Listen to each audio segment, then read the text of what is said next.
ಕೇಳ್ತೇನೆ ಅವರಷ್ಟೇ ಹೇಳ್ಬೇಕು. ಎಲ್ಲ ಯಾಕಂದ್ರೆ ಕೆಲವರು ಸರಿ ಕೆಲವರು ತಪ್ಪು ಅಂದಾಗ ಎಲ್ಲರೂ ಒಂದೇ ತರ ಉತ್ತರ ಗೊತ್ತಾಗಿರೋದಿಲ್ಲ. ಒಬ್ರು ಹೇಳಿದ್ರೆ ಸರಿಯೋ ತಪ್ಪ ನೋಡೋಣ, ನೀವು ಕೈ ಎತ್ತಬೇಕಷ್ಟೇ.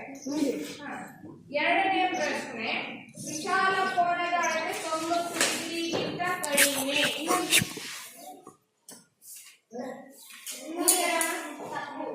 ತಪ್ಪು. ಯಾಕೆ ತಪ್ಪು ಅನ್ನೋದು ಹೇಳ್ತೀಯಾ?